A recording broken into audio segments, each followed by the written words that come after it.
Okay. Real Zale, you've heard me enough numerous times. I was going to say enough, but when is enough enough, right? So what issues are you having? I don't know that I'm particularly having issues. Uh, with me, it's always about different levels of curiosity. And I'm kind of curious as to where you are on infinite banking. We've talked a lot about whole life and that sort of thing. I don't know that we really delved deeply into infinite banking. All right. Coleman, how about you, sir? This whole setup, um, fireside chat, real talk at the table, it's really my way of giving back to the industry, allowing people from 1 month in the business to 1 century in the business an opportunity to ask questions and get someone's opinion. And I do want to just remind you, it's an opinion. It sure as heck isn't necessarily gospel. It is my personal opinion based on my 40 plus years of experience, but there's no question that's off limits. So, Zale, I'll be glad to talk to you about infinite banking. Infinite, is this to make sure that I understand? My son wanted to name the group the Infinite Circle of Leapstones. So it's everything and all inclusive. It's the way that we present the material. So am I reading this correctly that the infinite banking is put in a bunch of money, take it out the next day and pay for your cell phone bill? No, for most of the infinite banking folks, it's put it in, understand that you're going to have some build up time. Now, depending on how you structure it, it may be quicker Sure. or not. Sure. But yeah, so whether it's farm operations or entrepreneurial operations or buying and selling real estate, whatever, it's your ability to have your own bank and understand the terms as far as, taking a loan from the insurance company and, funding it well, but not making it and all that sort of thing. So we've got, I'm more affiliated with One America than pretty much any of the other companies, and they are huge infinite banking people. And infinite banking has been abused. There are companies right now that are in financial issues because of the aggressiveness of the put in, take out, buy something with no intention of ever putting it back and draining the contract and having it lapse. Nobody makes money doing that. Insurance companies don't. The client sure as heck doesn't. And there is no beneficiary that's ever going to see a nickel. So my overall opinion of infinite banking, as you just described it, is what I refer to as line of credit 101, using collateral. Okay. What I'd like to see our industry do is get banking out of that whole conversation. We are not a bank. And infinite banking has nothing to do with a bank. It has to do with collateral. And I would rather we use collateral as the buzzword than bank. And collateralize on yourself. Infinite collateralization. Right. That makes more sense than a bank, because this is what FINRA and all the regulators are going after. And insurance companies are now basically saying, we're not a bank. And the reason they're saying that is because there's books out there with a bank word in it that talks about collateral, saying they're a banking concept. It's not a banking concept. It's a collateralization concept. And here, Zale, here's the difference. There are 5 ways that you could structure distributions in retirement that you do not have to file a tax return on. 5. Life insurance is one of them. The others involve more margin accounts and mortgages.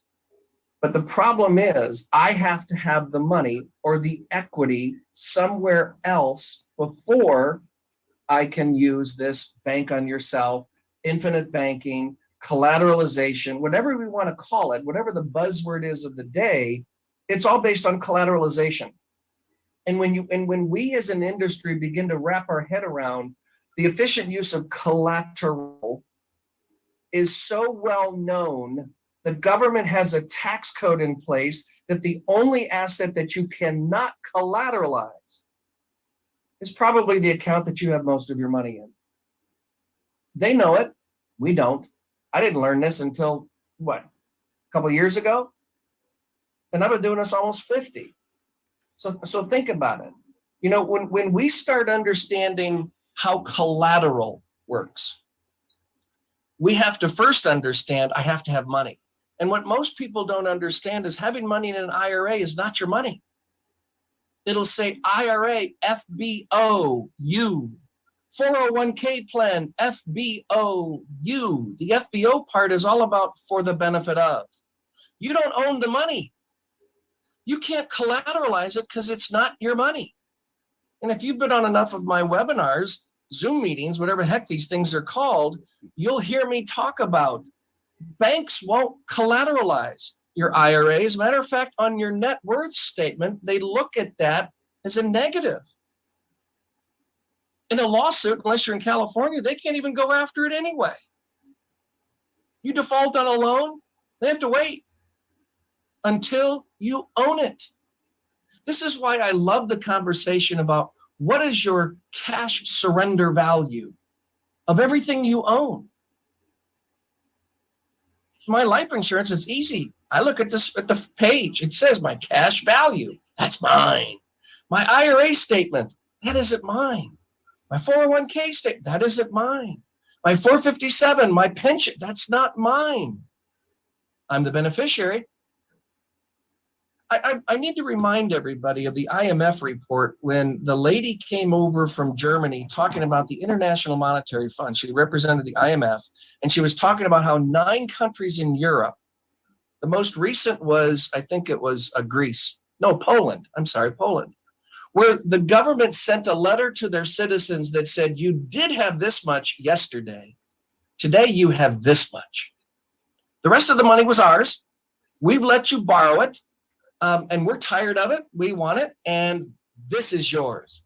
And people are they stole from me. They didn't steal anything from you. You never owned it in the first place. It wasn't yours. What you thought was yours wasn't.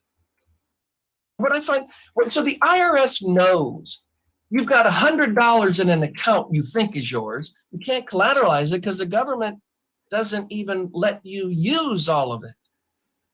It's not all yours. And I live under this guise of I want to be debt-free when I retire.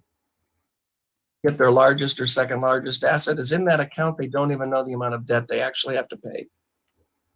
That's what I think is wrong. So to answer your simple question, what do I think about IBC? I think the concept is great if used efficiently. What bothers me is there are people out there that are using that language and saying, use it to pay for your rent. Use it to pay for your cell phone bill.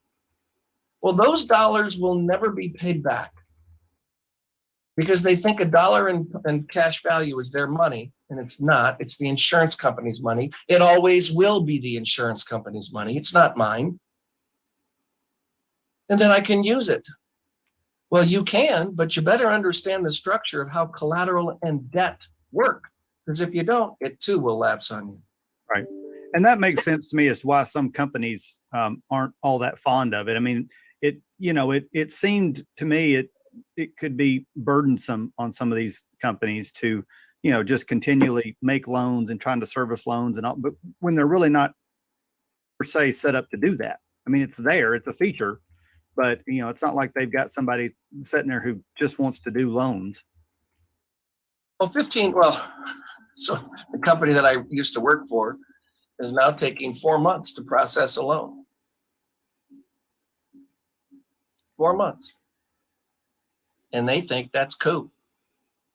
Well, if when I first heard this strategy, it was kind of interesting. There are companies out there that have a lot of debt. When I was first learning this strategy, I went to our company's chief investment officer and I asked him the question.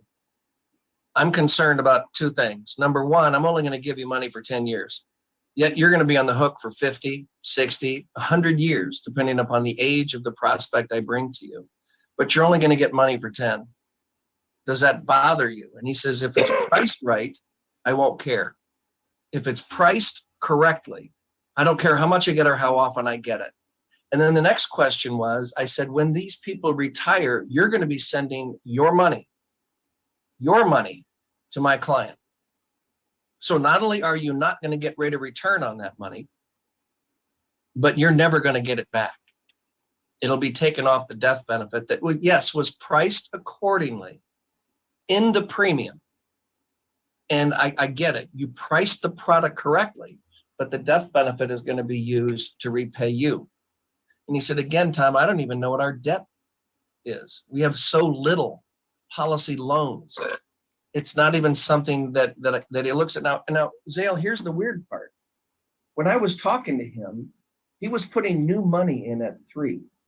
We were spending $1 million in his salary and bonuses to go out and find 3% return. When you take out a policy loan, the insurance company gets 4.6. Wouldn't it behoove them to let every dollar be loaned out than try to be invested? It's a 40% increase in earnings, and he does nothing to get it. It's why Warren Buffett bought a tranche of insurance policies in the 90s from a broker in New York State who was selling a tranche of insurance that no longer was wanted. So old grandpa and grandpa sold their policy to a disinterested, stranger-owned life insurance buyer. And he put it up for auction. And Buffett bought it. Buffett. So when he was asked, why would the world's smartest dude, most successful investor, buy the worst asset as defined by Susie Orman and Dave Ramsey? And his response was, have you ever met an actuary that lost a nickel? He said, I don't have to do a darn thing. And my portfolio is going to grow between 4 and 6% a year by me doing nothing to get a rate of return. And that doesn't include the death benefit. He says some of these people are going to die. And here's what's weird. Zale, he has to pay income tax, corporate income tax on a death claim. He still bought it. You want to find out what your life insurance is worth? Put it on eBay. You'll get an ungodly number of people wanting to buy that contract, and it'll probably be a shell of some of the wealthiest people in the country, or the world for that matter, who get it. See, we've got an industry of people who don't get it, from the insurance company themselves that don't get the power of what it is that they're offering, to the agents that go out and solicit this stuff that don't have a clue how powerful this can be. And then we wonder why most of us fail in life on the insurance side, where there's 1% success rate. Well, this is why I think we've all been trained stupidly, horribly. Features and benefits. Oh my God. Infinite banking does not talk about features and benefits. It talks about how to use collateralized money efficiently. That's really all I teach. The problem is when I get with somebody, their largest asset is in an account the IRS won't let you collateralize. That's that damn good, but it's not good if you have all your money in the wrong spot, which is why I love the comment. Where your money is so much more important than what it could earn. I'm getting 10%. If I could show, David, if I could show you how earning 0% return for the next 10 years will outperform 10% compounded for the next 10 in your IRA. Can I have 30 minutes of your time? That's how life insurance works. It works better than a 10% rate of return in an IRA. If you follow statistical analysis of safe withdrawal rates, Monte Carlo, Trinity, whatever the heck you use, and don't say, well, I made 90% last year. Well, as of yesterday, we're in a bear market again. So you've lost 20. How's that working for you? I got $1 billion in an account that's not affected by the government, that's not affected by rates of returns from the stock market. Every bit of it's guaranteed to be worth more, and not a dime of it is going to show up on a tax return. What are your investments doing? Right. Interesting. Vlad, good morning, sir. Good afternoon, depending upon where in the world you is. Hi, Tom. How are you? Good, good, good. Thanks for having me. What do you want to ask this old fart? I think I'm just going to do some listening today. I had a small medical procedure in the morning, so I'm a little bit groggy still. Oh, good. Let's recite the Encyclopedia Britannica. Do me a favor. Let's read the Bill of Rights, would you? Let's start at the top. Okay. So I figured I'd acceptance speech. 7, let's go. Ready? Hope you feel better. appreciate it. Thank you. Coleman, how about you? What would you like to ask? Okay, bear with me that with your patience. On the situation with the IBC, I've seen the approach where someone comes in and they take your liabilities, the money from mortgage, car payments, puts it into an IBC, and then that from their paycheck, and then pays out the bill from the IBC. It's hard for me to grasp the idea. What's your viewpoint on I hate it it? And why is that? because it doesn't work. It's setting the client up for failure, and it's actually doing very little for the insurance company. Why did the insurance company go with it? I mean, There are some that won't. Ohio Yeah. National, for example, when on the application, if the cover letter said this is an infinite banking concept, they decline it. They won't even underwrite it. There are other companies out there that they welcome it, but they scrutinize heavily the people that are doing it.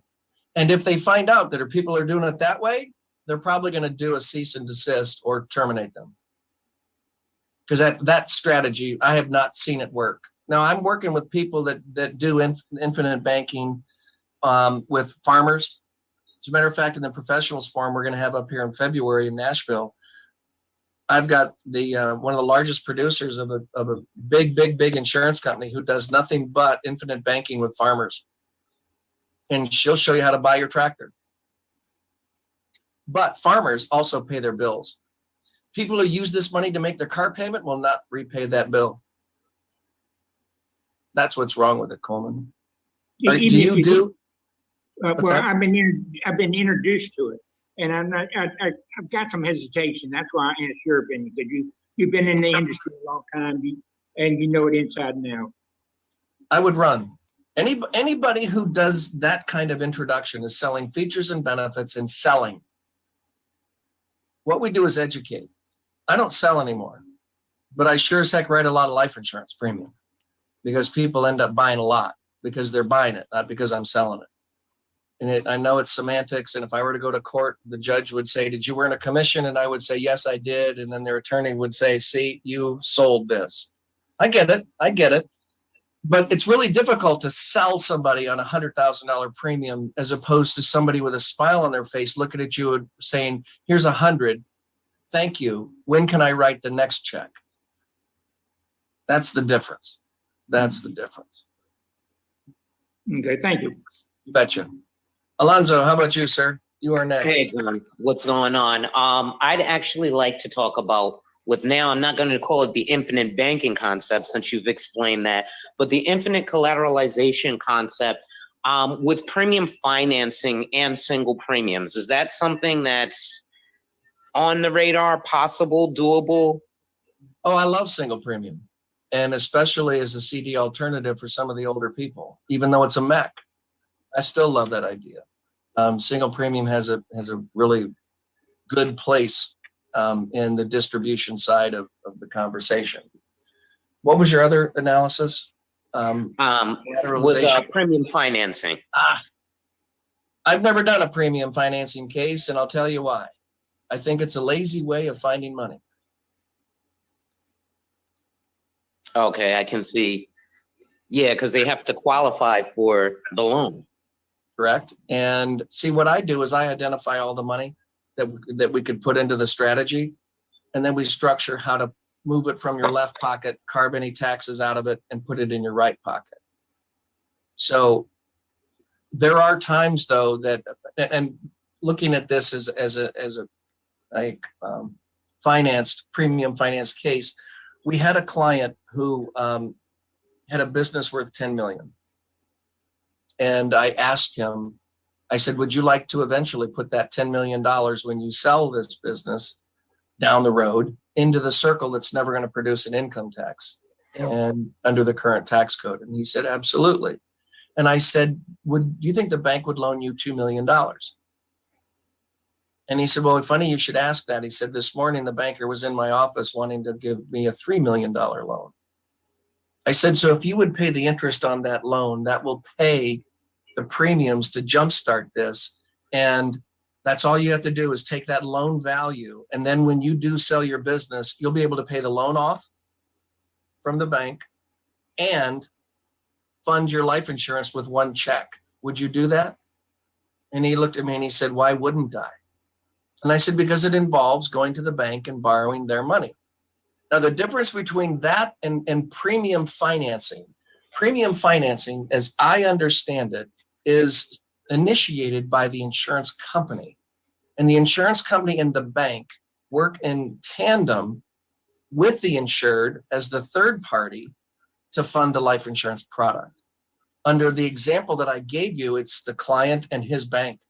The insurance company doesn't get involved in this at all. The insurance company is going to get a $1 million premium and says that's good for the year. So with the product that we use, I only need to make 2 payments and I don't have to make another payment for 10 years. Now I might have to pay something later on, but for 2 years, I'm going to jumpstart this and it's going to pay itself. It's going to borrow against itself to pay the premium. Now, here's the difference between what I do and what IUL does. What is the commission when the client decides not to make a payment? 0. When the policy is APL, automatic premium loan, where the insurance company strokes a check and pays the client's annual premium, yes, attaches a lien against its cash value. What is your commission? Crap loads. Crap, you get your full renewal. So the client gets exactly what they want. The insurance company gets exactly what they want. We get compensated during this process, which is another reason why we don't use IUL or any type of universal life platform. I gave you too much information, didn't I? I've been known to do that. You ask for my opinion, I'll give you opinion squared times 3. Ron Murray, how about you, sir? What is your topic of discussion this morning? I'm just sitting in to learn, really. Want to start doing more with index ULs. Wondered what your thoughts are on index ULs. All You right. didn't see his head explode? Are you looking at this as a distribution vehicle? Are you looking at it as an accumulation vehicle? Or are you looking at it as life insurance? Accumulation vehicle for distribution upon retirement. I would run so far and fast away from that product. Really? Tell me your thoughts why on that. Because there's a monthly mortality charge, administrative expense, and a fee every single month, whether you pay the premium or not. And the mortality expense is based on the term insurance component of the universal life policy. Well, when you're young, term insurance is really, really, really cheap. Now, when you're using it on the distribution side, chances are you're older, but you can't use all the cash because it has to stay in the contract to pay the increase in the mortality charge, the administration fee, and their other costs, administration costs, and their monthly fees. On the distribution side, I think it's horrible, horrible. And if you understood sequence of returns and versus average versus actual rate of returns, you would never suggest that to a client.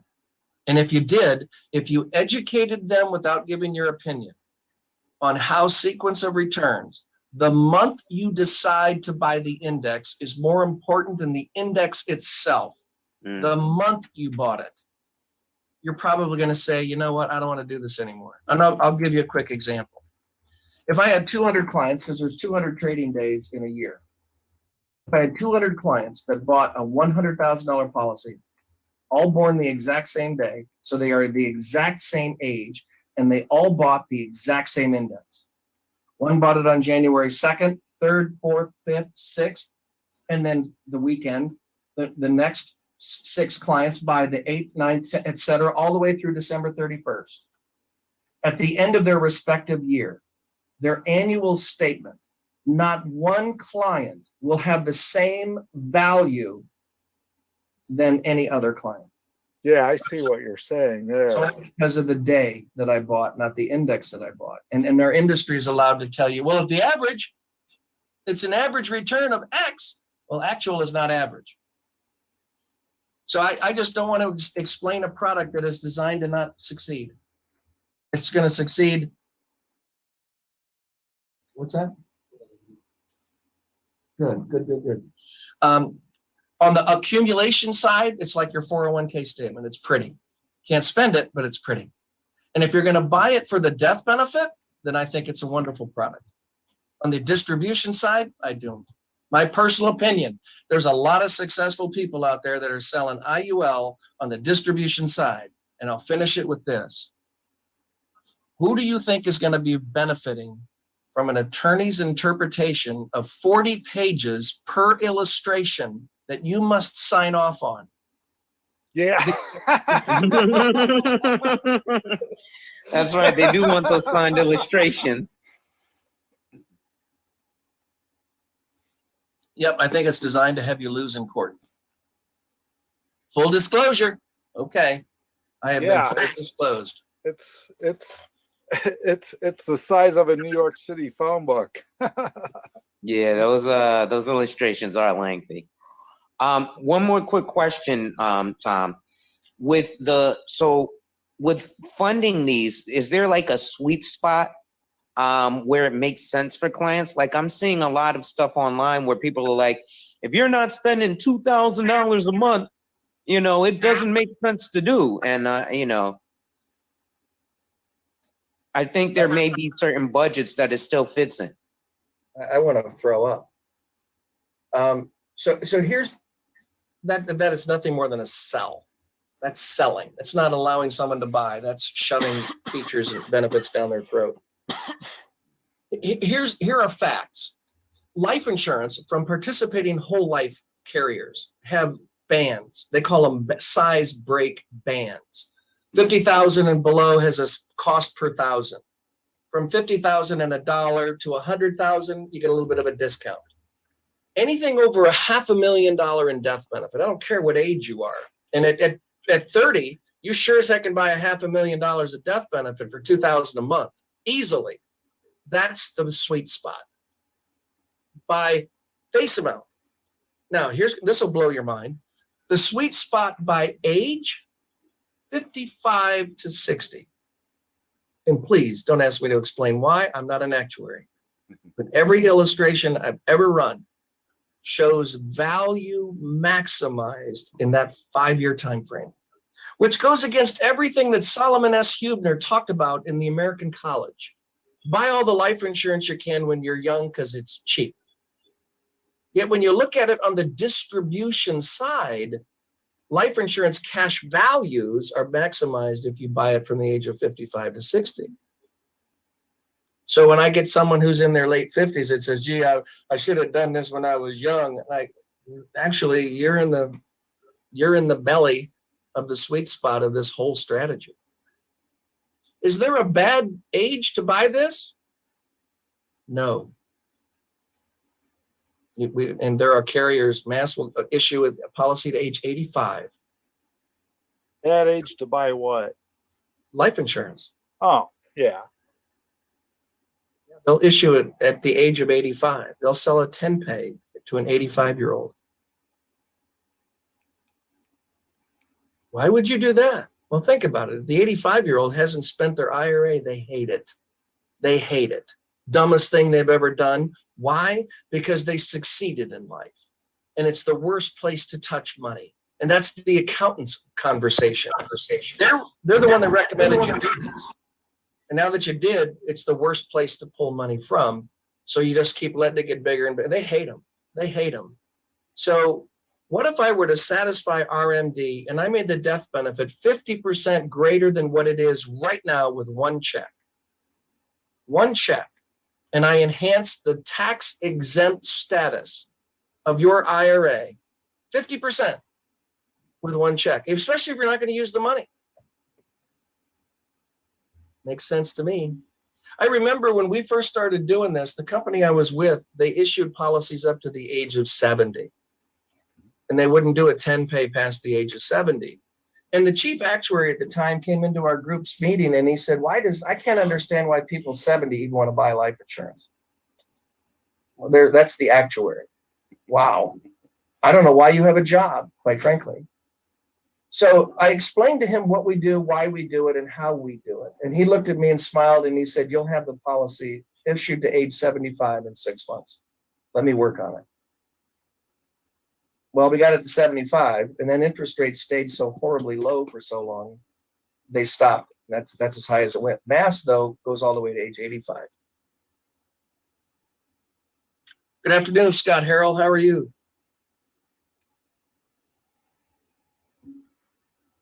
I am good. Thank you. Do you have any questions you want to ask of me? Apologies, I just got on because I was in another meeting that ran late, so I'm all ears. All right. Well, the purpose of this is to me be all ears for you. If you have an issue or a conversation you want me to go over, I'd be glad to give you my 2 cents worth. Just a different opinion or a different point of view.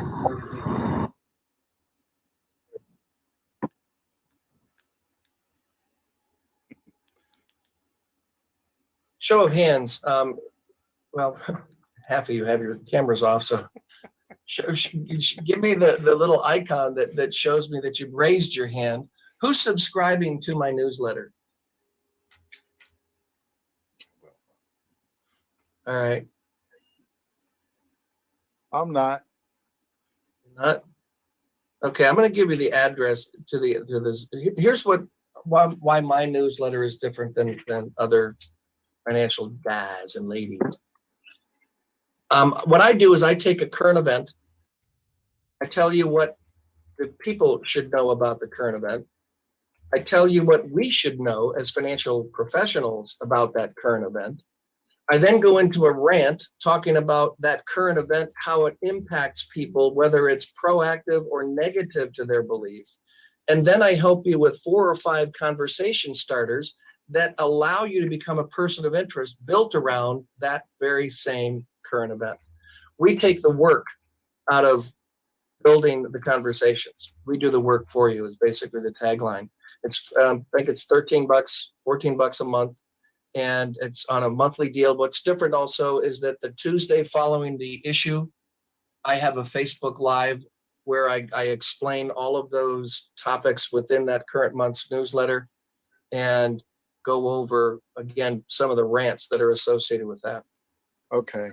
That's the newsletter. And that is at, David, do you want to put that in the window? He already got it.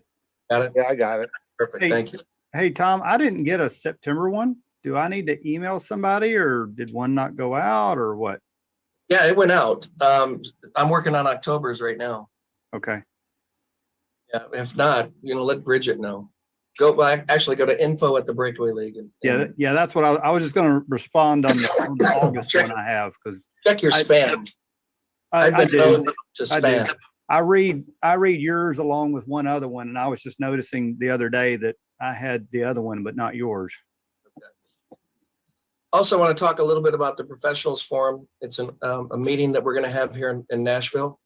It's February, what are the dates, David? 15, 16, 17? Yeah, that sounds right. Yeah, and it's we've got the following speakers lined up. It's going to be myself. It's going to be Tom Hagna, Van Miller, Jim Ruda, David McKnight, Mary Jo Ehrman, Cody Askins, and Turner Thompson. And I've asked all of the speakers not sell a damn thing on stage. What we're going to do is we're going to talk about how to become a person of interest and engage in conversations where the most flexible product ever invented by man should be the conversation we talk about, and that is the power of permanent life insurance. I want this to be an annual event. It's at the Professionals Forum, professionals plural, forum.com. And right now the early bird tickets are still on sale.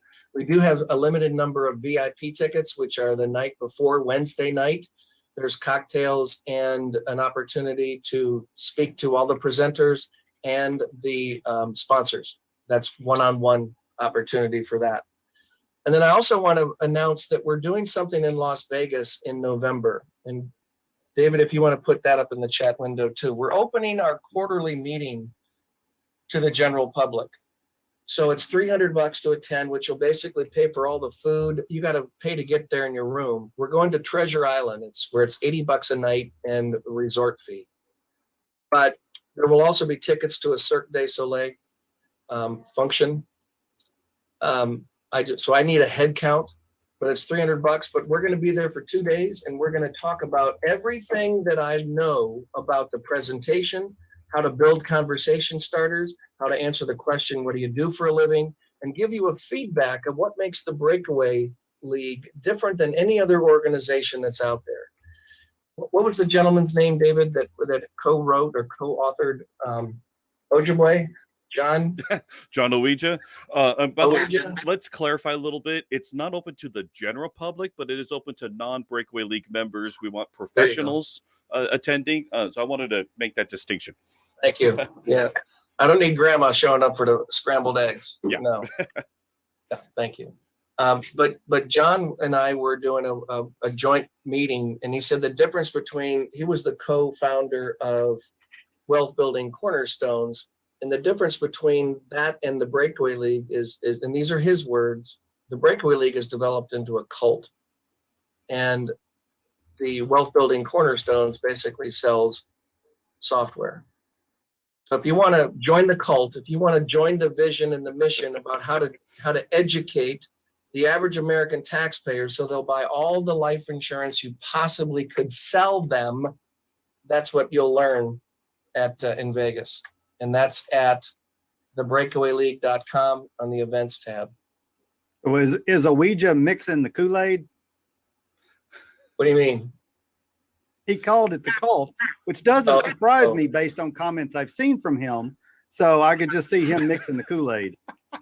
Yeah. Then we got a boot camp coming up October 5th. Yes, next week. And Scott is registered. Raj is registered. Who else? I think Vlad is registered. Bridget just sent me a list earlier today. Okay, good. And that's at the same link I just submitted out there for upcoming events. It's also there. And just so you know, Tom, I've been streaming this to both Facebook groups and my YouTube channel. So far, the technology is cooperating. Yay! Wonderful. Wonderful. Well, maybe we can get some interest from the radio audience and the interweb audience. I'm Cool. averaging about 5 or 10 lurkers that are watching but not commenting or doing anything else. So. Good. So do me a favor, David, if in the future, if any of them do comment through your system, pass that on to me, and I'd be glad to answer any issues or concerns that they have too. Let me go back for just a minute and explain why I'm doing this.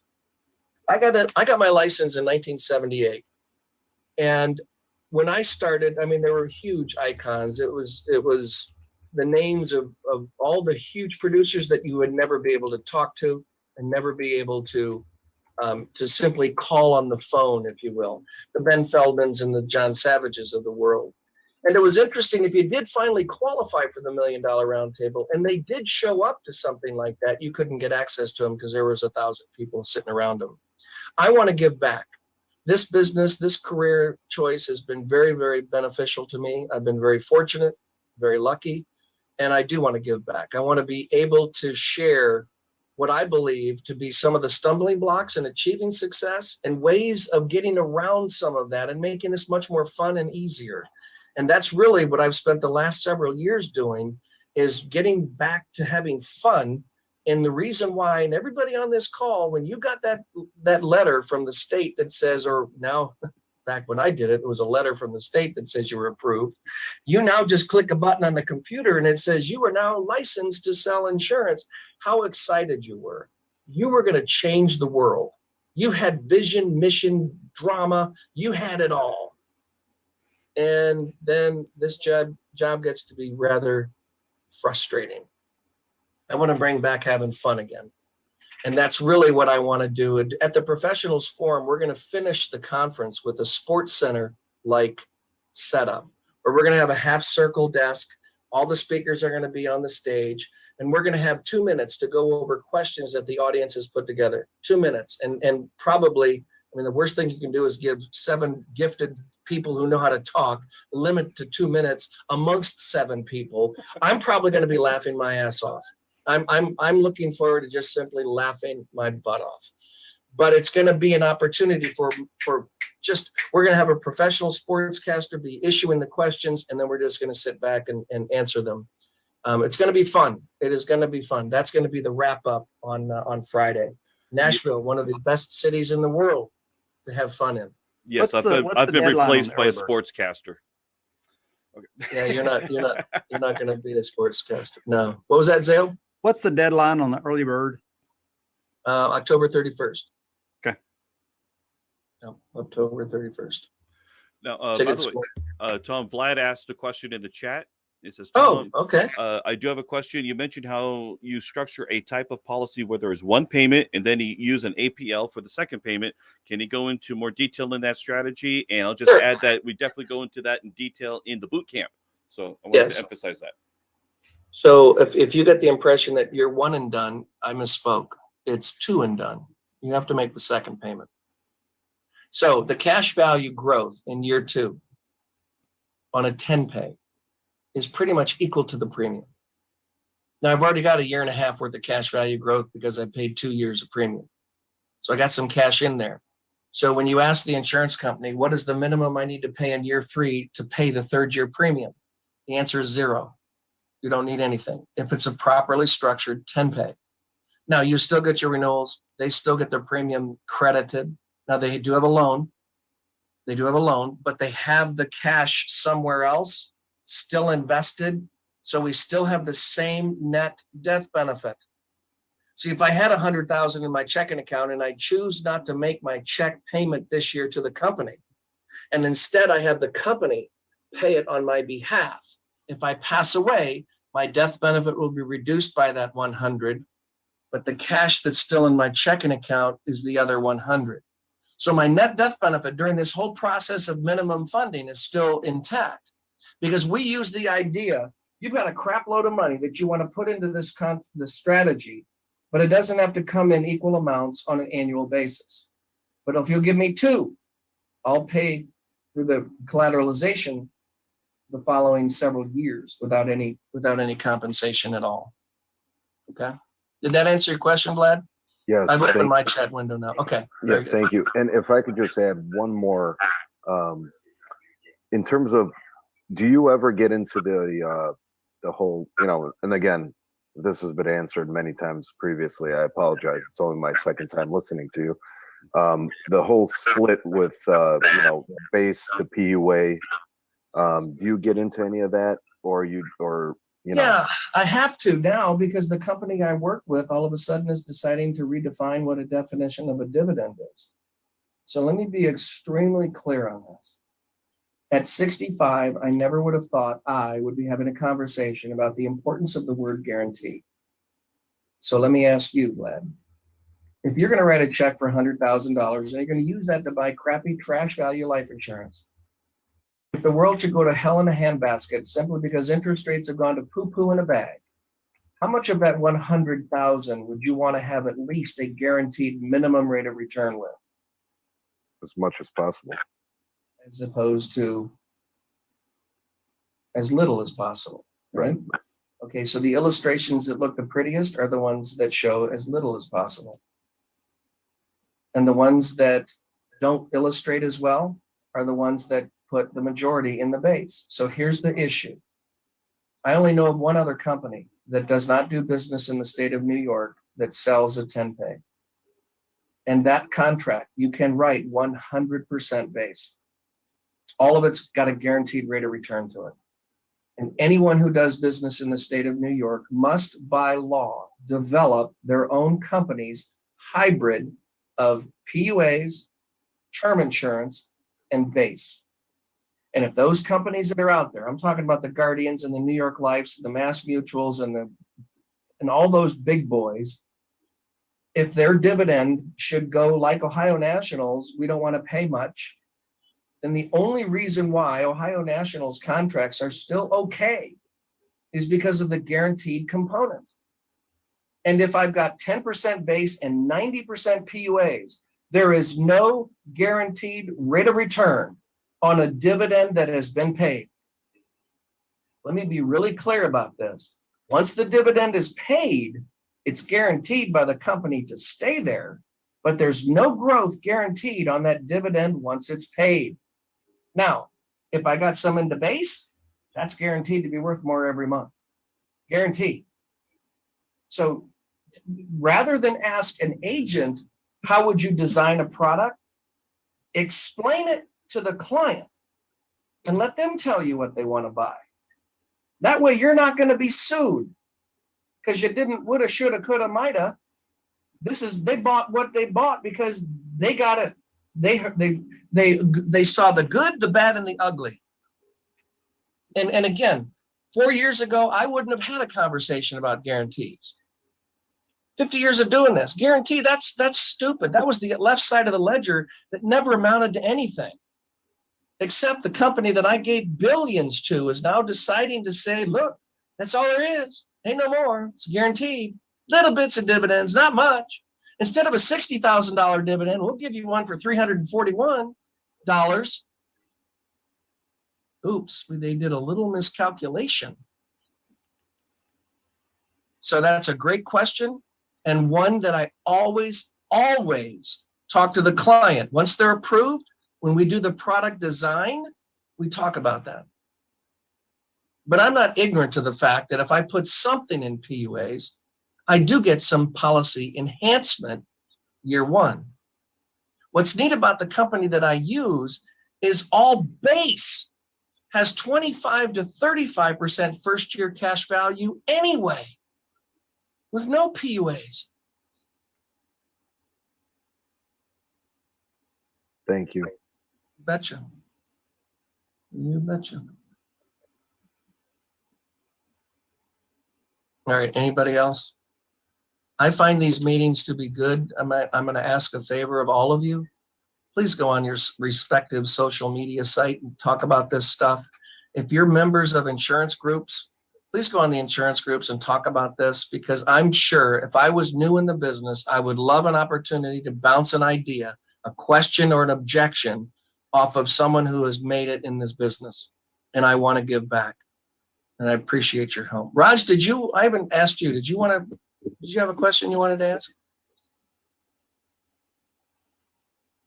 It's probably not even in his chair. All right, well, to my newest members who have heard me for the first time, welcome. To all you old farts that keep coming back like the flu, welcome. And thanks for making this fun. I appreciate it. Be good. Thanks, Tom. All righty, we'll see y'all. Bye-bye. Thanks, guys.